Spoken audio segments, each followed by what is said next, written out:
Hi అండి. ఇవాల్టి video వచ్చేసి మంచి బ్లౌజ్ కటింగ్‌తో మీ ముందుకైతే వచ్చేసాను. మంచి బ్లౌజ్ కటింగ్ అంటే 2 బ్లౌజులు ఒకేసారి వేసి కట్ చేస్తున్నాను చూడండి. చాలా గ్యాప్ వచ్చేసిందనమాట వీడియోస్‌కి. ఇంకా కంటిన్యూగా వచ్చేస్తాయి చూడండి. బ్యాక్ పార్ట్ మిడిల్‌కి మడిచేసాను. ఓపెన్స్ అటువైపు ఉంది. జెయింటింగ్ నా వైపు ఉందనమాట. ఇంకా బ్యాక్ పార్ట్ మిడిల్‌కి మడిచేసుకొని నడుములో చెక్ చేస్తున్నాను. చాలామందికి అర్థమవుతుందో లేదో నాకు తెలియదు కానీ నేను ప్రతి బ్లౌజ్ ఇలాగే కట్ చేస్తాను. చూడండి. నడుము లూజ్ దగ్గరికి ఎక్స్ట్రా క్లాత్ వరకు 1 ఇంచ్ ఎక్స్ట్రాగా పెట్టేసుకుంటున్నాను ఇక్కడ. బ్లౌజ్ హైట్ వచ్చేసి బ్యాక్ పార్ట్ నుంచి షోల్డర్ వరకు హైట్ ఎంత ఉందో అంత వచ్చిన దానికంటే ఒక 1/2 ఇంచ్ పైకి పెట్టేసేయండి. చూడండి, ఇప్పుడు మనకు హైట్ వచ్చింది, నడుము లూజు వచ్చింది. ఈ విధంగా అయితే మార్కింగ్ ఇచ్చేసుకుంటున్నాను. అలాగే నేను కట్ చేస్తూ ఉంటాను, మీరు చూస్తూ ఉండండి. అలాగే నేను డల్ అయిపోవడానికి కారణాలు చెప్తాను. వీడియోస్ డల్ అయిపోయాయి, నా వర్క్ డల్ అయిపోయింది, నేను స్టిచ్చింగ్ సరిగ్గా చేయట్లేదు.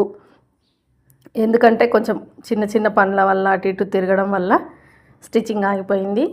అలాగే వీడియోస్ కూడా ఆగిపోయాయి. ఏంటో మరి దేని మీద ఇంట్రెస్ట్ లేకుండా పోతుందన్నమాట. ఏదో సంథింగ్ రాంగ్ అయితే జరుగుతుందన్నమాట బాడీలో, తెలియట్లేదు ఏంటా అనేది. ఇంకా హాస్పిటల్కి అయితే వెళ్ళాలి అని అనుకుంటున్నాను. మొత్తం ఫుల్ బాడీ చెకప్స్ అన్నీ, బ్లడ్ టెస్టులు అన్నీ చేయించుకోవాలి. ఎందుకంటే చిన్న పని చేయగానే అలసిపోతున్నాను అనమాట. కొంచెం పని, ఇంట్లో వంట పని, ఇంటి పని చేయగానే షాప్కి వచ్చేసరికి లేట్ అయిపోతుంది. బాగా లేట్గా వస్తున్నాను. అలాగే వచ్చి రాగానే అలాగే కూర్చుండిపోతున్నాను అనమాట.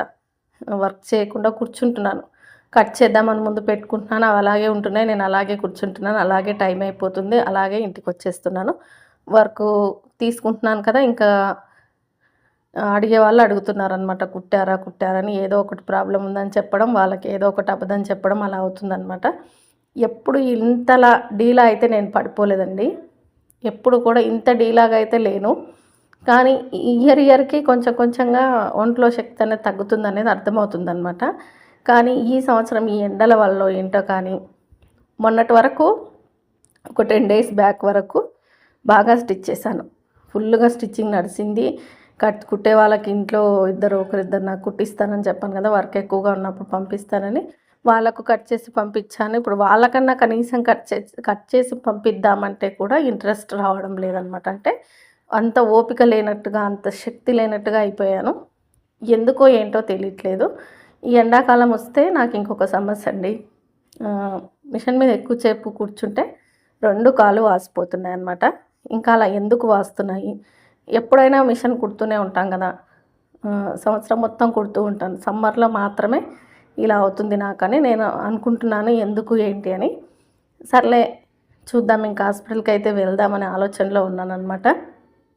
ఇప్పుడు హాస్పిటల్ అంటే ఎలా ఉంటుంది, ఒక 5,000 తీసుకొని వెళ్ళినా కూడా సరిపోవన్నమాట. మనం ఒక 10,000 అలా తీసుకొని వెళ్తేనే ఎంత అవుతుందో తెలియదండి, ఇంకెక్కువ కూడా అవ్వచ్చు అనమాట. బాడీ చెకప్ అన్నీ చెకప్ చేయించుకోవాలి కాబట్టి కొంచెం ఒక 3-4 రోజులు టైం తీసుకొని హాస్పిటల్కి అయితే వెళ్ళాలనుకుంటున్నాను. ఎందుకంటే కాళ్ళు అయితే బాగా వాసిపోతున్నాయి. అలాగే ఇలా శక్తి లేనట్టుగా, అసలు బలహీనంగా తయారైనట్టుగా, చూడ్డానికేమో లావుగా ఉన్నాను, కానీ ఎంత కుడదామని ఇంట్రెస్ట్ తెచ్చుకున్నా కూడా ఇంట్రెస్ట్ రావడం లేదనమాట. మళ్ళీ ఒక ఫీలింగు, అయ్యో నేను కుట్టట్లేదే, ఈరోజు అంతా వేస్ట్ చేశాననే ఫీలింగ్ ఏమో బాగుంది. కానీ కుట్టడానికి వెళ్తే మాత్రం అసలు ఇంట్రెస్ట్ రావట్లేదు. ఇంట్లో పని చేయగానే నాకు కొంచెం సేపు పడుకుంటే బాగుండు అన్నట్టుగా అనిపిస్తుంది అనమాట. ఇంట్లో పని చేసి ఇంకా షాప్కి రావాలి కదా అని బలవంతంగా వచ్చి కూర్చున్నా కూడా స్టిచ్చింగ్ దగ్గరకైతే అస్సలు, నిన్న చెప్తున్నాను కదా, నిన్న డే మొత్తం ఖాళీగానే కూర్చున్నాను నేను. పొద్దున్న నుంచి సాయంత్రం వరకు ఒక్క వర్క్ చేయలేదు. బ్లౌజ్ కటింగ్ చేసి పెట్టాను అంతే, కుట్టడం కూడా కుట్టలేదు. ఎందుకు ఇలా అవుతుంది అనేది తెలుసుకోవాలన్నమాట. కొన్నిసార్లు మనం ఏమనుకుంటాము, నిర్లక్ష్యంగా ఉంటామన్నమాట. మనకేమీ అవ్వదులే, మనం స్ట్రాంగ్గా ఉన్నామని. కానీ మనకు తెలియకుండా ఏదో జరుగుతూ ఉంటుంది. అదేంటనేది తెలుసుకోవాలన్నమాట. నేను కూడా ఏదైనా వచ్చిందంటే అంత తొందరగా హాస్పిటల్కి అయితే వెళ్ళనండి. నాకు అది ఏంటో మరి బాగా నా వల్ల అవ్వట్లేదు, ఇంకా వెళ్ళక తప్పదు అన్నప్పుడు మాత్రమే హాస్పిటల్కి వెళ్తూ ఉంటాను. జ్వరమైన ఇంకేదైనా కూడా. ఇప్పుడు కూడా నేను చూస్తున్నాను, ఒక వారం 10 రోజుల నుంచి గమనించుకుంటున్నాను నన్ను నేను. చాలా బలహీనంగా ఉన్నానన్నమాట. అంటే చూడ్డానికి బాగున్నాను, కానీ ఏ పని చేయాలని ఇంట్రెస్ట్ లేకుండా పోతుంది. కాబట్టి మొత్తానికి ఏదో విటమిన్స్ లోపం ఏదో అయితే జరుగుతుందండి. అదేంటి అనేది అయితే తెలుసుకోవాలనుకుంటున్నాను. ఇంకా సేమ్ నాలాగే నాకు తెలిసిన ఒక ఆవిడకైతే జరిగిందండి. ఏంటంటే తను కూడా ఇలాగే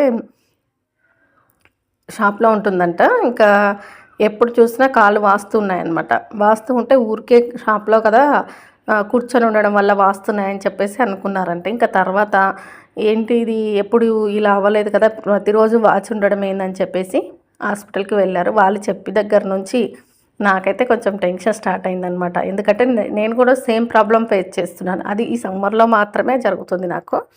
ఇంకా వాళ్ళు ఏం చెప్పారంటే వాళ్ళు హాస్పిటల్కి వెళ్ళారండి. వాళ్ళు కిమ్స్కి వెళ్ళారంట. అక్కడికి అటు ఇటు చిన్న చిన్న హాస్పిటల్లో మొత్తం చూయించుకున్నారంట. ఎక్కడ చూయించినా రక్తం తక్కువ ఉంది అది ఇది అని చెప్పారు. కానీ ప్రాబ్లంకి సొల్యూషన్ అయితే దొరకలేదు వాళ్ళకి.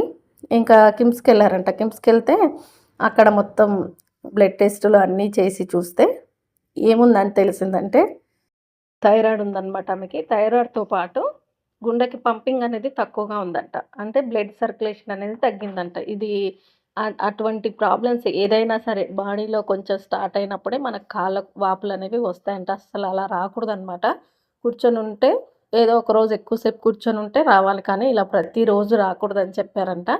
ఇంకా వాళ్ళు వచ్చి చెప్పినప్పటి నుంచి నేను ఎప్పుడు వెళ్దామా అని చూస్తున్నాననమాట. అంటే అందరికీ అలా జరగాలని ఏమీ లేదు. కాకపోతే నిర్లక్ష్యంగా ఉండడం కూడా కరెక్ట్ కాదు కదా. మనం ఏదున్నా హెల్త్ బాగుంటే ఏదైనా చేసుకుంటాం. అదే హెల్త్‌ని పాడు చేసుకున్న తర్వాత ఏది చేయాలన్నా కూడా మనకి హెల్తే బాగున్నప్పుడు మనం ఏం చేస్తాం చెప్పండి? ఫస్ట్ హెల్త్ ముఖ్యం. తర్వాత ఇంకేదైనా. ఇంక నేను హాస్పిటల్‌కైతే వెళ్ళాలని ప్లాన్ చేసుకుంటున్నాననమాట. స్టిచ్చింగు చాలా వరకు అస్సలు కుట్టట్లేదనమాట. ఏమైనా వర్క్ వచ్చినా కూడా నా వల్ల అవ్వట్లేదని ఇచ్చేస్తున్నాను. కానీ ఏం చేస్తాను చెప్పండి? అవసరం ఉంది.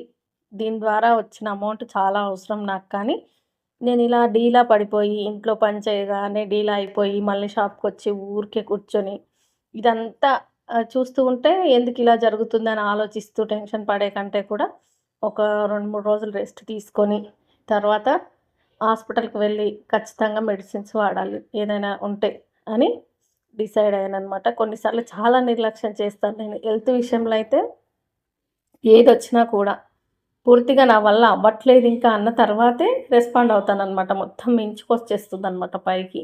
అలా చేయడం చాలా తప్పు అని నాది నేను తెలుసుకుంటున్నాను. ఎందుకంటే కొన్ని ఇన్సిడెంట్లు జరుగుతూ ఉంటే కొన్ని మాకు తెలిసిన వాళ్ళ దగ్గర జరిగినాయన్నమాట. ఇంక ఎప్పుడు కూడా నిర్లక్ష్యం చేయకూడదు. అలా అని చెప్పేసి నాకేదో అయిపోతుందని చెప్పేసి భయపడుతూ కూర్చోకూడదనమాట. భయపడుతూ కూర్చుంటే కూడా మనం ఏమీ చేసుకోలేం కాబట్టి ఇంకా నాకు ఈ కాళ్ళ వాపులు ఎందుకొస్తున్నాయనేది నాకు మిషన్ కుట్టడం వల్ల ఎలాంటి హెల్త్ ఇష్యూస్ లేవండి. అంటే కొంతమంది బ్యాక్ పెయిన్ అంటున్నారు. ఒక సిస్టర్ అయితే కామెంట్ చేసింది. బ్యాక్ పెయిన్ వచ్చిందని చెప్పేసి. నాకైతే ఇప్పటి వరకు చెప్తున్నాను కదా, ఎప్పుడూ బ్యాక్ పెయిన్ రాలేదనమాట. ఎన్ని బ్లౌజులు స్టిచ్ చేసినా కూడా బ్యాక్ పెయిన్ రాలేదు. మిషన్ కుట్టేవాళ్ళు ఎప్పుడైనా మనం వేసుకునే స్టూలు గానీ, కుర్చీ గానీ కరెక్ట్ హైట్ ఉండాలి. అలాగే మనం కూర్చునే పొజిషన్ గూడా కరెక్ట్‌గా ఉండాలి. మనం కరెక్ట్ పొజిషన్‌లో కూర్చొని కుడితే ఎలాంటి నడుము నొప్పి రాదండి. మనం ఎలా పడితే అలా ఒక సైడ్‌కు మిషన్ ఉంటే ఇంకొక సైడ్ పక్కకు కూర్చున్నట్టుగా కూర్చుంటే కాళ్ళు లాగడం, లేదంటే ఆహ్, బ్యాక్ పెయిన్ రావడం ఇలాంటిది జరుగుతుంది. నాకు ఇప్పటి వరకైతే బ్యాక్ పెయిన్ చాలామంది మైగ్రేన్ అంటారు. చాలామంది చెప్తుంటారు మిషన్ కుట్టేవాళ్ళు, నాకు మైగ్రేన్ వచ్చింది మిషన్ కుట్టి కుట్టి అని. నాకైతే ఇప్పటివరకు మామూలుగా ఎప్పుడైనా జలుబు చేసి తలనొప్పి రావడమే అంతే తప్ప మైగ్రేన్ అలాంటిది ఏమీ లేదనమాట. ఇంకా మెంటల్ స్ట్రెస్ అంటారు. స్ట్రెస్ కూడా నేను పెద్దగా తీసుకోనండి. ఏదైనా 1, 2 రోజులు ఏ సమస్య అయినా 1, 2 రోజులు ఆలోచించి తర్వాత వదిలేస్తాననమాట. మనం అంతలా స్ట్రెస్ తీసుకున్నా కూడా అది ఎక్కువైపోతుంది కానీ తగ్గదు కదా! ఇంకా అందుకని చెప్పేసి ఫస్టు ఏదైనా సమస్య తెలిసిన ఫస్ట్ రోజు చాలా భయమేస్తుంది. ఎలా అని చెప్పేసి.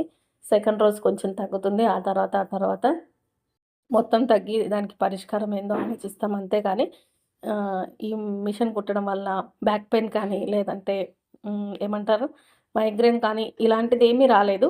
కానీ ఈ సమ్మరొస్తే 2 ఇయర్స్ నుంచి గమనిస్తున్నాను నేను. పోయినసారి కూడా వచ్చిందనమాట నాకు కాళ్ళ వాపులు. ఈసారి కాళ్ళ వాపులు ఒక్కటే కాదండి, ఇలా చేత కానట్టుగా అసలు సత్తువ లేనట్టుగా ఉందనమాట బాడీలో. కొంచెం పని చేయగానే రెస్ట్ అడుగుతుంది ఇంకా బాడీ. చాలు ఇంక పడుకో అని చెప్పినట్టుగా ఉందనమాట. ఎందుకు ఇలా జరుగుతుందనేది. ఇంక ఏదైనా విటమిన్ లోపం అయ్యుంటుందని నేను అనుకుంటున్నాను. మనకు ఐరన్ కానీ, విటమిన్ డి కానీ, విటమిన్ బి12 కూడా తక్కువుంటే ఇలా జరుగుతుందని నేను ఫోన్‌లో యూట్యూబ్‌లో చూసాననమాట. ఇంకా కొన్ని కొన్ని తప్పవు. కొన్నిసార్లు వెళ్ళాల్సిందే హాస్పిటల్‌కి. ఇంక నేనైతే వెళ్ళాలని అనుకుంటున్నాను. అందుకే మీకు కటింగ్ వీడియోలు కానీ, స్టిచ్చింగ్ వీడియోలు కానీ, ఏదైనా మోటివేషన్ వీడియోస్ కానీ తక్కువైపోయాయన్నమాట. ఇంకా ఇది స్టిచ్చింగ్ రోజు ఏం చూయిస్తాము, రోజు కటింగ్ ఏం చూయిస్తాము అని అనుకోని ఇంకేదైనా చూయిద్దామంటే ఇంట్లో చేసే పని, ఇంట్లో ఏం చేస్తున్నాం ఇదంతా చూయిద్దామని అనుకుంటాను. కానీ అంత టైం ఉండదనమాట. పొద్దున్న లేస్తే తొందరగా పని చేసుకొని షాప్‌కి రావాలి. అలాగే కొంచెం చాతనవ్వట్లేదు కదా! ఈ టైంలో అవన్నీ ఏం తీస్తాము. ఇంకా చూసేవాళ్ళు ఏమనుకుంటారో ఇదైతే ఒక కంటెంటు. ఒకటి ఒకరికి చూపించడం, నేర్పించడం. ఎవ్వరు కూడా వాళ్ళకొచ్చినవి పక్క వాళ్ళు అడిగితే చెప్పాలి అని అనుకోరండి. కానీ మిషన్ గురించి కటింగ్, స్టిచ్చింగ్ గురించి వీడియోలు పెట్టేవాళ్ళు నిజంగా చాలా గ్రేట్ అనే చెప్తాను నేను. ఎందుకంటే వాళ్ళకొచ్చింది. వాళ్ళ మెథడు, వాళ్ళ స్టైలు ప్రతి ఒక్కరికి చూపించాలని చెప్పేసి ప్రతిదీ ఏది దాచుకోకుండా వీడియోల రూపంలో పెడుతూ ఉన్నారు కదా! ఇంకా నేను కూడా అలా పెట్టుకుంటూ వస్తున్నాను. ఒక కంటెంట్ చూపిస్తున్నాను అనే తృప్తితో ఉన్నాననమాట. ఇది ఇంకా మానేస్తే స్టిచ్చింగ్ పెట్టకుండా ఇంకేదైనా పెట్టాలంటే ఇంట్రెస్ట్ ఉంది. పెట్టొచ్చు. ఇంట్లో చేసుకునే పని ఏదైనా కానీ. కానీ మన చుట్టూ ఉండే నలుగురు ఉన్నారు చూసారు కదా! వాళ్ళతో తలకాయ నొప్పనమాట. ఇంకా స్టార్ట్ చేసింది ఈమె మళ్ళీ ఇవన్నీ అని అనుకుంటారు. మళ్ళీ కొన్ని రోజులు బాధపడాలి. మళ్ళీ కొన్ని రోజులు టెన్షన్ పడాలి. ఈ నలుగురు గురించి భయపడి చాలామంది వెనక్కి పడిపోతారు కదా! నేను అలాగే అనుకుంటున్నాననమాట. ఇంకా ఈ కటింగు, స్టిచ్చింగ్ వీడియోలు తీయాలంటే ఫస్ట్ నేను కుట్టాలి కదా! నేను తగ్గించేశాను.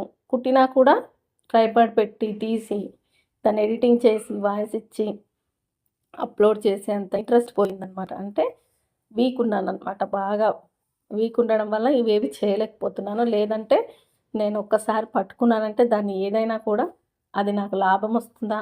నష్టం వస్తుందా? నాకు ప్లస్ అవుతుందా? మైనస్ అవుతుందా? అన్నది పక్కన పెడితే చివరి వరకు నెట్టుకొస్తాననమాట. చూడండి నాకొచ్చే వ్యూస్‌కి, నాకొచ్చే డబ్బులకి నాకస్సలు అవసరం కూడా లేదనమాట ఈ యూట్యూబ్ కానీ నేను స్టార్ట్ చేశాను. నేనెందుకు వెనక్కి తగ్గాలి? నేను చేసుకుంటూ వెళ్ళాలని చెప్పేసి చేసుకుంటూ వస్తున్నాను. ఇప్పుడు కొంచెం ఈ మంత్‌లో తక్కువగా ఒకటి 2 రోజులకొకటి అలా 2 రోజులకొకటి అలా వీడియోస్ పెట్టుకుంటూ వస్తున్నాననమాట. నేను ఇదంతా మీకెందుకు చెప్తున్నానంటే హెల్త్ విషయంలో మాత్రం ముఖ్యంగా నిర్లక్ష్యం వద్దు. అస్సలే వద్దనమాట. మనం హెల్త్ బావుంటే ఈరోజు కాకపోయినా రేపైనా వర్క్ చేసుకుంటాం. ఈరోజు ఒక 10 బ్లౌజులు కుట్టి 2000 సంపాదిస్తే రేపెళ్ళి 3000 పెట్టుకోవాల్సొస్తుంది హాస్పిటల్‌లో హెల్త్ బాగా లేకుండా ఉంటే. కాబట్టి ఖచ్చితంగా ఫస్ట్ హెల్త్ మంచిగా కరెక్ట్‌గా చూసుకొని తర్వాత స్టిచ్చింగ్ చేసుకోవచ్చు కదా! వాళ్ళు కుడుతున్నారు, వీళ్ళు కుడుతున్నారని ఎవరికీ పోటీ పడిపోకుండా ఫస్ట్ మన హెల్త్ ముఖ్యం అనమాట. ఎవరైనా హెల్త్ సమస్యతో ఉంటే మాత్రం ఫస్ట్ కేర్ తీసుకున్న తర్వాత వర్క్ చేసుకోండి. నేను కొంచెం నిర్లక్ష్యంగానే ఉంటాను.